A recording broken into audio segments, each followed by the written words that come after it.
fire. All right, good morning again. We're here at Manor Hotel inside the Camp John Hay, Baguio City.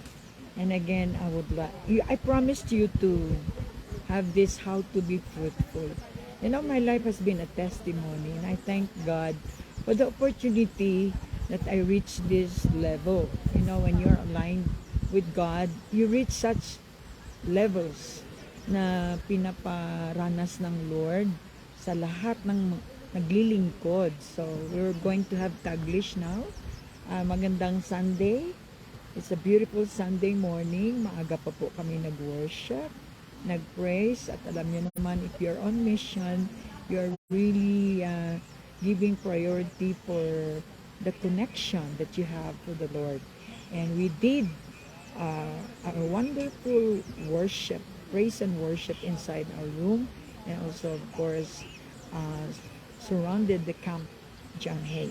So we thank God for the word na ang salita ng Diyos ay nagbibigay sa atin ng alignment. Alam niyo, ang langit ay mataas, ang lupa ay extreme. But by the power of God's word, kasi siya naman talaga ang may gawa ng langit at lupa, and everything is possible, everything is going with the plan and the purpose of the Creator. So wonderful, sabi ng Lord, you are created to praise Him. So ano ba yung ipag-praise natin? Seeing the beautiful surroundings, the climate here that talks about or describe about the Garden of Eden is one way of getting revelation na yung Garden of Eden is symbolizing like this, but it's actually condition of the mind, because the mind is your soul and soul is spiritual. So even if you are in the middle of traffic, you can have the mind of Christ. Where is the mind? Where is which is, I mean, the mind of a Garden of Eden, symbolizing physically the surroundings here in Baguio City, conducive for flowers blooming, and every plant are so very rich. It's all because of the good condition, the soil, the weather, perfect for vegetation. This is what the Lord wants us to have as a born-again believer. We have two lives. We have physical life and spiritual life. And we can enjoy spiritual life at the same time while having still here on earth our physical life. So I promised you how to be fruitful. Last time, again, I would like to remind you that as a servant of the Lord, I'm here to give you an inspiration, not only inspiration, but leading you to the promise of God, that when you obey God, when you serve God the way He wanted you to serve, you are but be given reward. And God is full of rewards, even if you're still here on this planet Earth. As long as you do His will, His perfect will in your life, His plan, His leading, and you found yourself at the same time, you are doing His work, at the same time you're enjoying the life of Jesus. And this is the life of Jesus. Pastora Marlene is talking as our symbol, or as a reflection of what I am talking about, coming from the Word of God. So how to be fruitful? How is our responsibility to give an answer on how, the process, the steps, what we must do in order for us to have a fruitful life. Remember, once you are coming to the Lord, your life has to bear fruit. No option. But you need to know that if you are truly the follower of Jesus, you are going to a life that is so fruitful. Like me, the way you look at me, I am so, mayaman ako dahil kahit saan nakakapunta ako. Hindi naman nangyari yan dahil marami akong pera. nangyari yan, it's all because of Jesus. So, napakahirap po maunawaan hanggat hindi kayo na born again. And then, it's hard for you to figure out kasi nga, binibigay as a reward yung how na yan, the mechanics by the power of the Holy Spirit. That's why you need to have a closer relationship with the Holy Ghost so that you can listen and find your way to the promise. Okay, so yun, many lives in the Lord, yung nagsiserve na, but not bearing fruit. Sad to say. Marami. Kaya ito rin po ang burden ko. It's not only for me to enjoy the promise of God, but somehow be a good example, or maybe I could give a lift doon sa mga pastors na they're really doing their best in doing the ministry and yet no fruit at all. So, yung gusto ng Panginoon na ipaabot sa atin ay hindi sa tao galing ang ating ini-enjoy. Ang promise, sabi ng Lord, direct pa rin sa Kanya. So, but, dadaan tayo sa salita niya. Katulad nito, I'm here in Manila. Tuwing nandito ako sa Manila, queen ako pagdating sa aking mentee. Kasi nga naman, nag-invest ako sa Kanya, di ba? Hindi naman yon overnight. Nag-invest po ako sa Kanya ng aking life experience with Jesus Christ na influence. Yun yung power ng influence. Na-influence ko siya. Now, dahil siya ay nag-pursue din at nakita niya rin ang kapangyarihan ng Diyos. Sino ba naman ang humiwalay sa Diyos na makapangyarihan?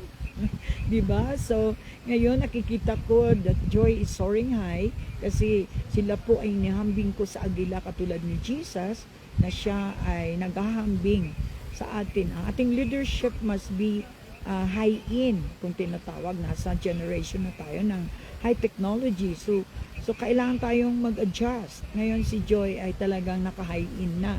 So I'm here from time to time to, as the Lord leads, na i-level up siya. Dahil kailangan niya pang mag-soar high for many souls. And that's the reason why yan ang trabaho ko. You know, when you work with the Lord will share whatever He has. Diba? Sabi niya, whatever is in me is yours. So ngayon, nag-enjoy po ako dito sa hotel. Nakita ninyo, it's a very costly hotel. Pero sabi nga ng Lord, ito yung buhay na inilalaan ko sa mga taong talagang totoo sa akin. Una talaga, you should be truthful. Kasi pag nasa lie tayo, we are disqualified already. Because He is the God of truth. He is the God of righteousness. Righteousness is the life of Jesus. Nang lahat sa Kanya ay tama, lahat sa atin ay mali. Kaya nga tayo dumidikit, di ba? For influence. Jesus came to influence the world with His lifestyle, with His righteousness. And that's why here we are. Ako po ay nandito na sa level na aking pananampalataya. Nang lahat ng tinaniman ko naman ay talagang nag-harvest ako. Of course, hindi 100%.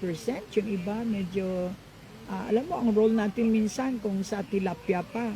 Kung sinabi ng Lord na alisan mo lang ng kaliskis, hanggang dun lang. Pero may mga, katulad ni Joy, nagpapadissect. Masteral din po ako ng dissect. Yung ihiwain, titingnan ko anong diferensya ng mga kidney at kung anong maisupply natin para to make the life of Joy be made whole again. Siyempre, nung lumapit tayo sa Panginoon, we are nothing until nang tinuruan tayong sumunod from time to time, from word to word, from fellowship to fellowship, from test to test, from trial to trial. Ito na ngayon yung product. Kaya gaya nga product si Joy ng training ng BCF in South Cotabato, Barrio 2 lang po. At alam nyo naman, ang Barrio 2 na training ni Joy ay umabot na sa 9 nations. In fact, patuloy pa siyang lilipad kasi agila siya eh. Lahat po ng na-training ko, kagaya ko rin, umabot na sa maraming nations at paulit-ulit like Dubai, Abu Dhabi. Talagang paulit-ulit akong pinapabalik kasi ito yung mga areas ng mga Muslims.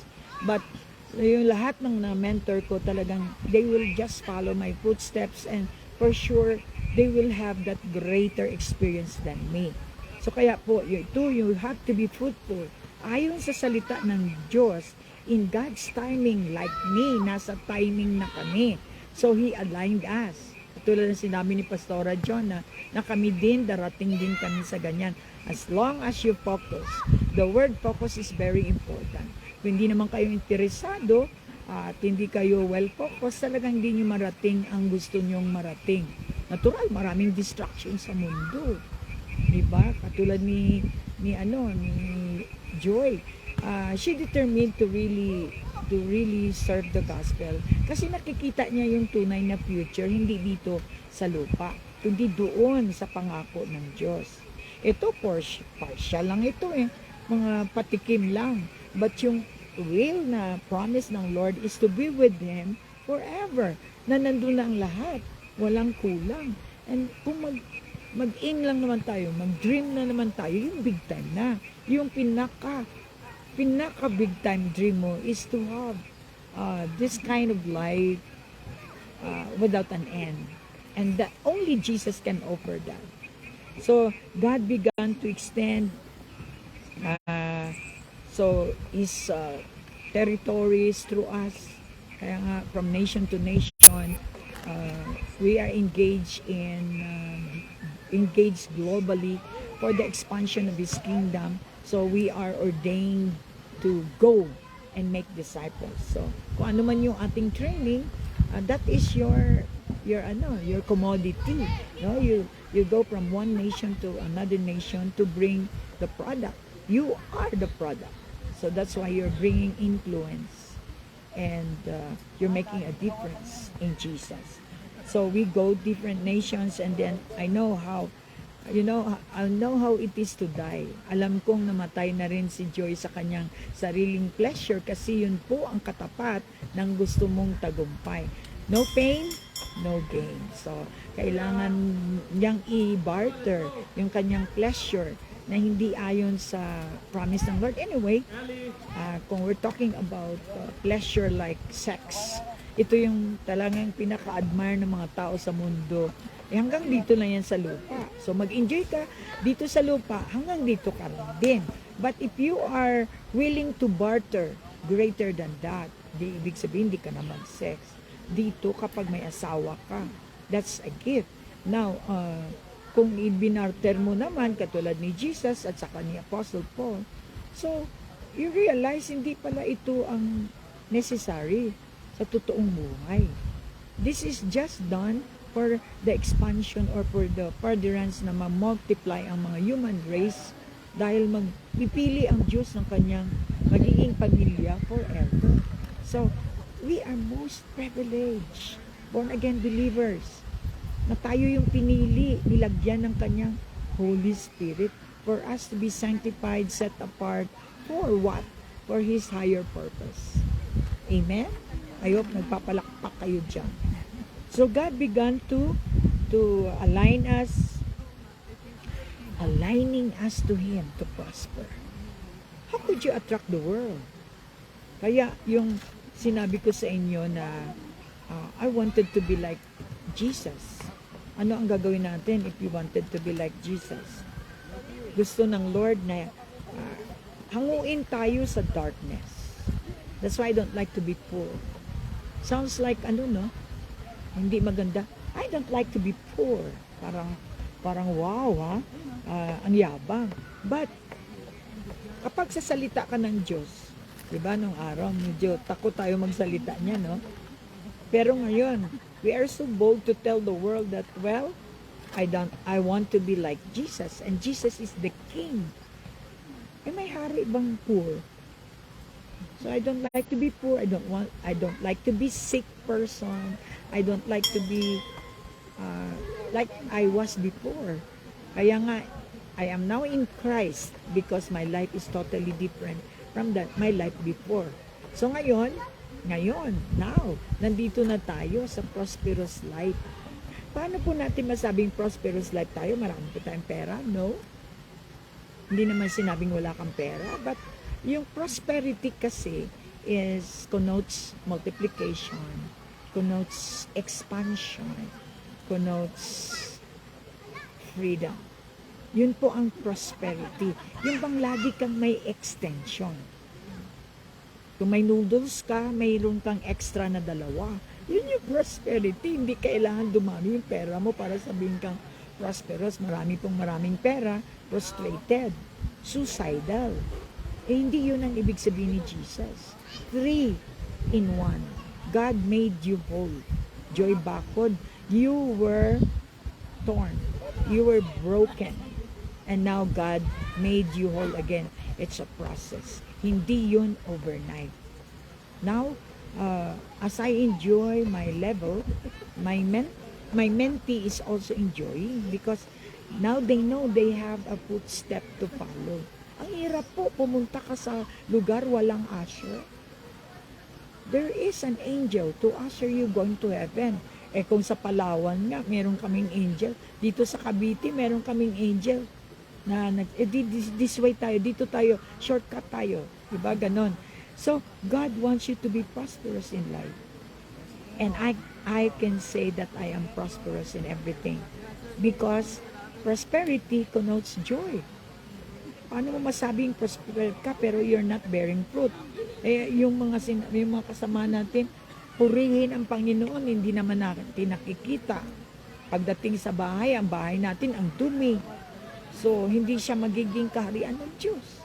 So, the result will always tell what is going on in your life. Sa sunny day, I like it. Pero ang maganda dito, windy, katulad sa Korea, talagang yung wind is representing the Holy Spirit. Na kahit anong hirap ng mundo, basta't may Holy Spirit ka, you can go through, you can break through. Kaya nga pag ikaw ay born again, para kang nasa may simento na pwede kang lumusot. In other words, lahat ng problema na lulusutan mo, yun po ang power ng isang born again believer. So, I would like you to tell you that struggling is fighting against your flesh. So the word is surrender and submit. Yung 2 words na yan, napakahirap gawin yan. It connotes obedience. When you obey, you're willing to die. Siguro naman, marami akong pinatay sa aking sarili. Kaya maraming nabuhay kay Kristo sa akin. In terms of money, in terms of intelligence, in terms of influence, in terms of friends all over the world. Hindi tayo limitado. Can you imagine? Ultimo si LJ, my friend na sa Kenya. So how much more tayo na we have all the opportunity. Now, fruit can be enjoyed kapag tayo ay good farmer.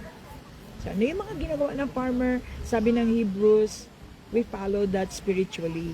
And like me, farmer na ako, tuwing pupunta ako sa Dubai, meron din ako doon, si Mark Aujero. Aba, libre yung aking mga first class na hotel. Saan ka nakakita? Kahit saan ako mapunta. Pupuntahan ko pa nga yung Netherlands eh. 2 yung ko doon. Medyo high level yon. Diba, tata? Wait for me sa Netherlands. So, I hope and trust na ganun din. Waiting si Jack dyan sa Canada. My Canadian daughter, hello. Be waiting for you in the 1st January. We're going to, I think in Vietnam. So, syempre, nasa list din yan ng aking itinerary ang Vietnam eh. Ewan ko kung kami ay sasali sa gera or sa gera ng kainan o hindi ko alam, but I know it's a reward. I know Vietnam is a very nice place also. And also India, Pradesh. Keep on praying kasi they are praying for me to go to India. Possible naman po lahat. Kaya lang, ang God has a God of timing. Hindi naman lahat yan kung i-offer sa'yo, dakmain mo lahat. Anong mangyayari sa'yo? Katulad ni Romel, hello. Romel, sabi ko, I'm asking 20 projects for Romel para makabayad siya ng kanyang lahat ng debt-free tayo ngayon. Humingi lang tayo, bibigyan tayo ng Lord. Ngayon, dito bayad ka na. Dahil, ang Lord ay hindi naman agad pera ang ibibigay sa iyo. Favors. Number 1 yan. So, God wants you to prosper. God wants you to prosper. This is His will. 3 John 2, sabi niya, Beloved, my wish for you above all, that you may prosper in health, in body, even as your soul prospers. In other words, He's going to prosper your mind because your mind is your car. Yan yung yan nagbibigay direction sa buhay mo. So it means to say, kapag you have a prosperous mind, automatically your heart, your body will be prosperous, and everything that you do, touch, will prosper. Yan po ang promise ng Lord. So hindi po ako nagyaman dahil ako ay nagbenta ng pako o nagbenta ng kung ano-ano. Yumaman po ako dahil ang may-ari ng lahat ng kayamanan, pinagyaman ako. Yun ang sabi ng Lord. So blessings, Genesis 1:28, pwede bang basahin natin? This is the will of God. Dito tayo magpa-park. I want you to inculcate in your heart that you are wired. You are wired to be blessed like Abraham. Okay? Genesis 1:28 na. Can we read that? Sabi niya, it is His will and mandate. It is His will and mandate for Joy Bacod to expand. Biruin mo, ang assignment niya ay nasa lugar ng Maynila, kuko ng Maynila. Hinugot siya sa darkness para ipadala sa kuko ng Maynila. Alright, Genesis 1:28. Genesis 1, verse 28. God blessed them and said to them, Be fruitful and increase in number. Fill the earth and subdue it. Rule over the fish of the sea and the birds of the air, and over every living creature that moves on the ground. Hold on. We are going to digest that. It's a mandate of God to bless. Ano yung sinabi niya? Be fruitful and increase in number. Okay. Number 1, be fruitful and increase. That is a mandate. That is not a suggestion. But it is a mandate coming from the one who created you, Joy, that you have to be fruitful and multiply. What do you mean by multiply? Anak ka ba ng anak? No. Multiply yourself. That's why I always, nung kami po ay nasa sa Barrio 2 lang po, sinasabi ko sa kanya lagi, oh Joy, 1,000 ka ha? Noon, hindi niya yan naintindihan. Now, it's happening. Nakikita ng dalang mata niya na he can touch pala all over the world. And there some nations to reach out people for Christ. And so yun, dumadami si Joy. Ka-look-alike ni Joy. Tulad ko rin, we have influence. So that is the power that God has given us in order for us to be used for His purpose. And His purpose is to win people for Christ, to cover the earth with God's ideas, to cover the earth with God's knowledge, to cover the earth with God's glory. At kapag you are bringing the glory of God, ikaw ay kasama niya sa kanyang project. Ano yung big time project ng Lord?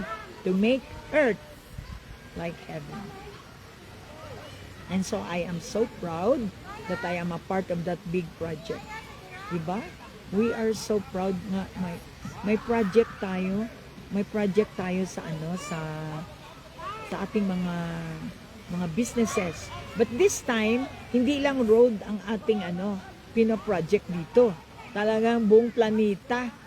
Yung iba, ang yayabang nila. Alam mo, project namin yung way going to Magawa kami ng tunnel. Pero kami, lahat kami na anak ng Diyos, tao ng Diyos, ay nagpo-project kami ng buong planet Earth. Amen? So, multiply. So, the divine empowerment of God. Empowerment means blessing.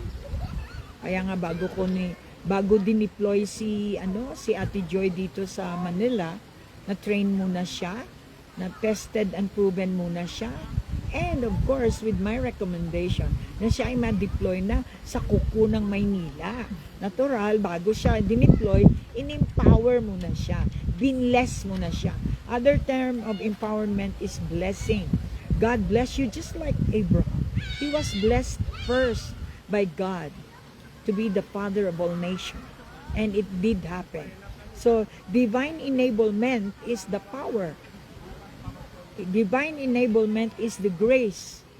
Kung you go further, describe grace is enabling power. In other words, hindi ka able.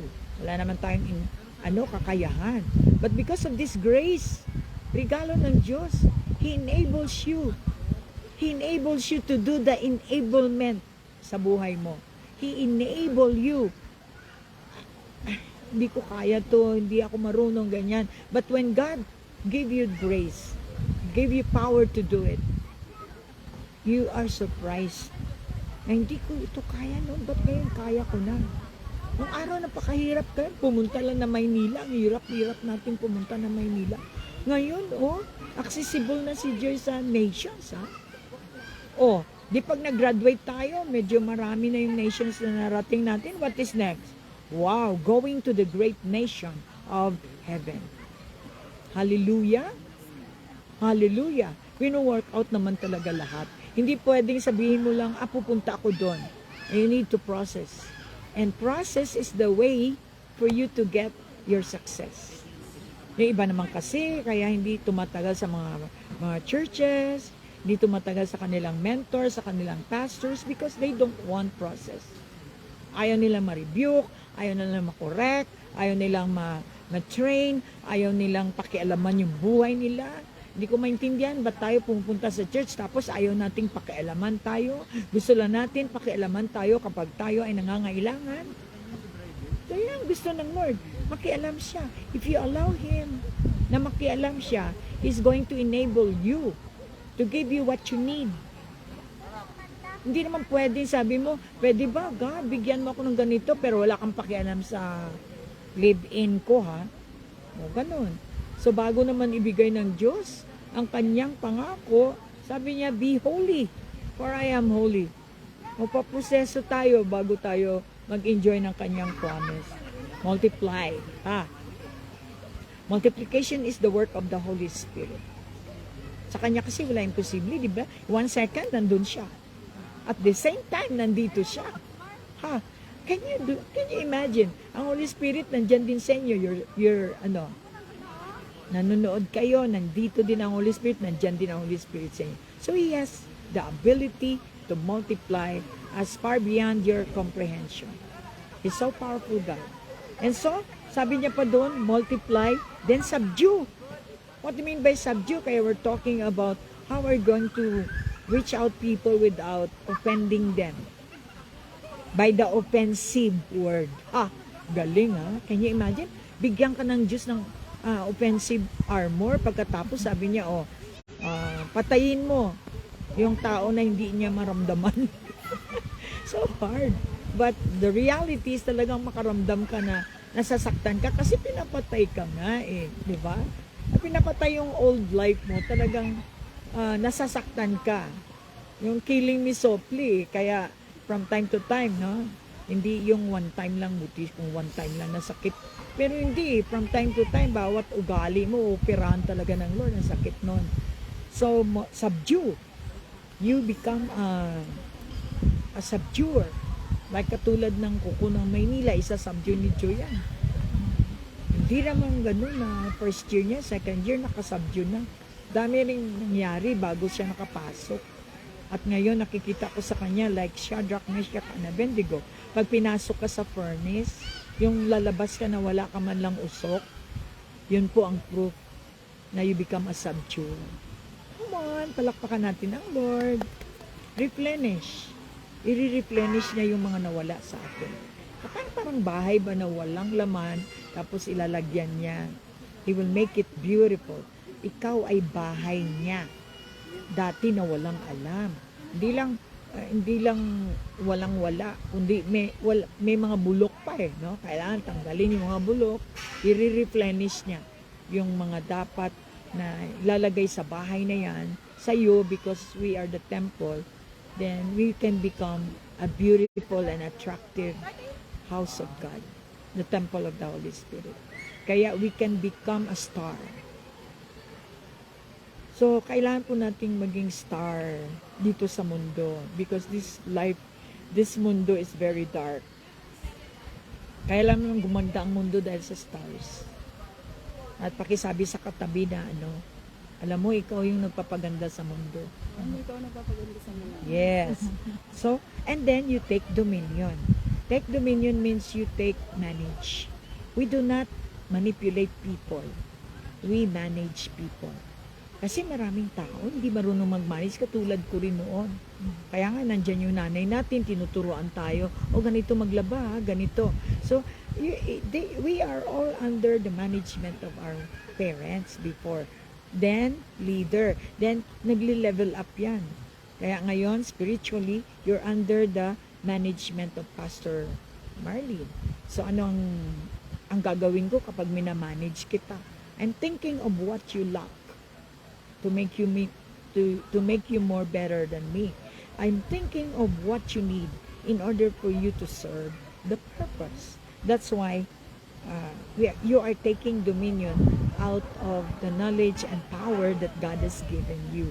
Now, nakakaramdam na kami ng confidence.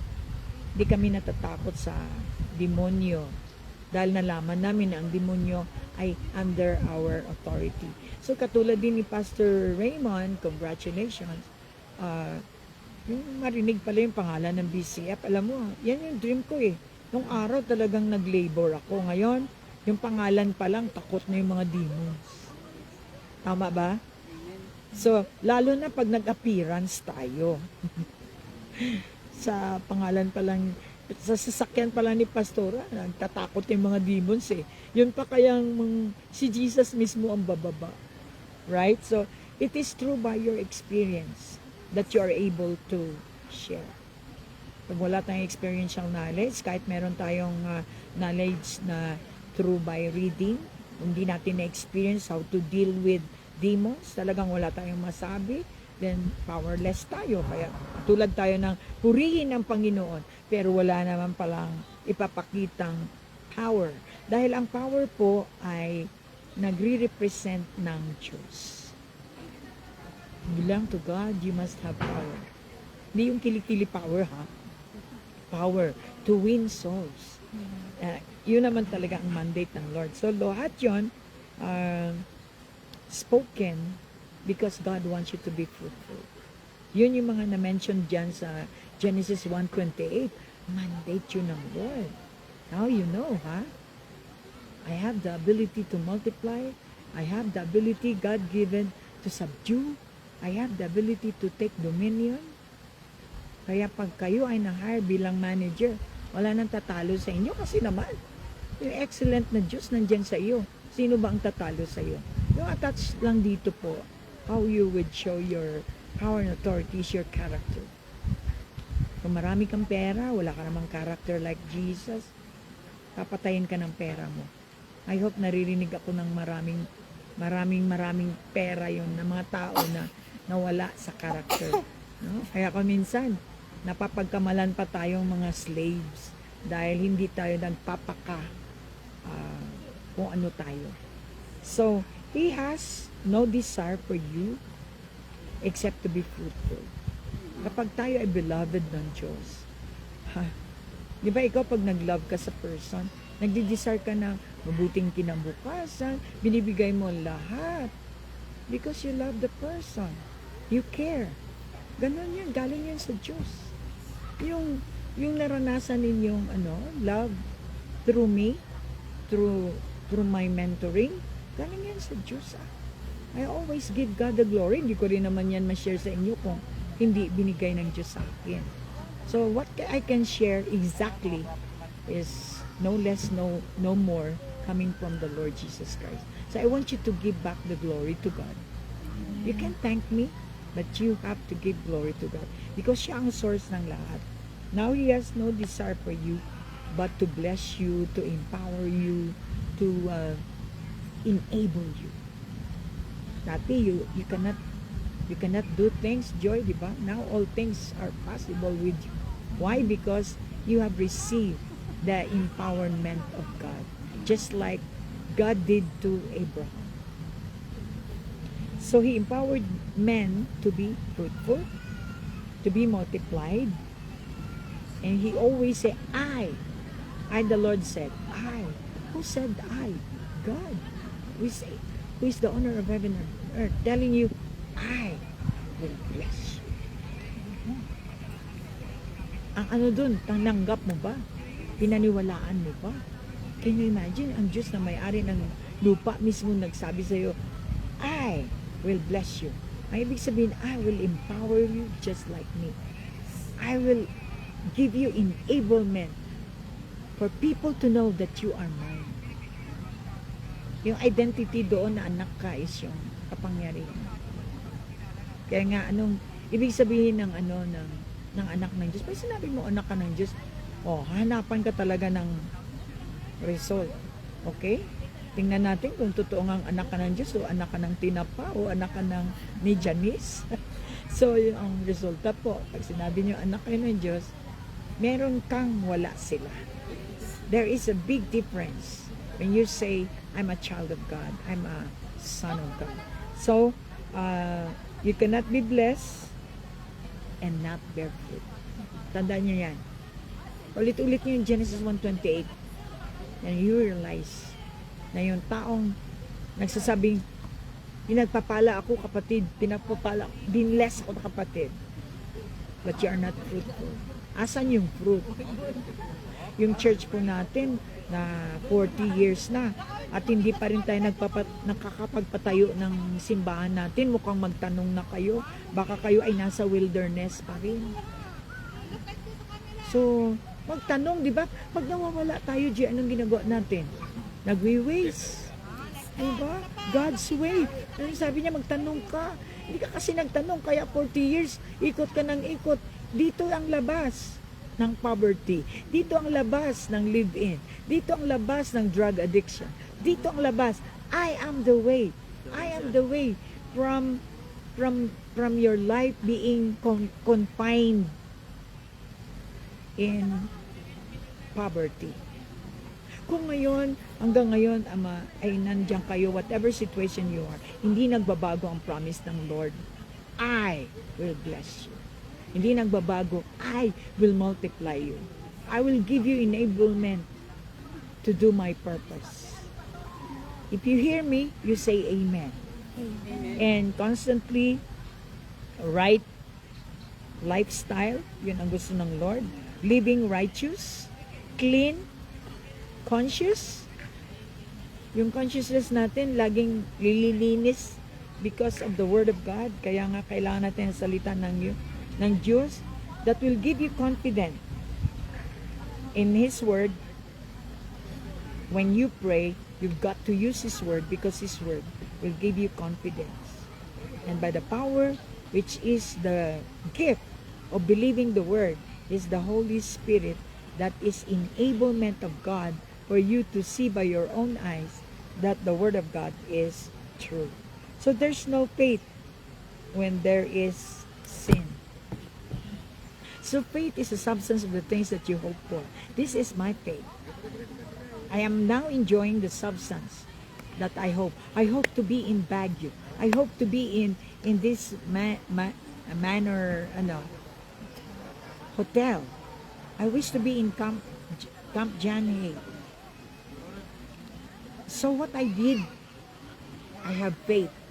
I asked the Holy Spirit, my teacher, my guide, my director, what am I going to do in order this faith can realize my hope?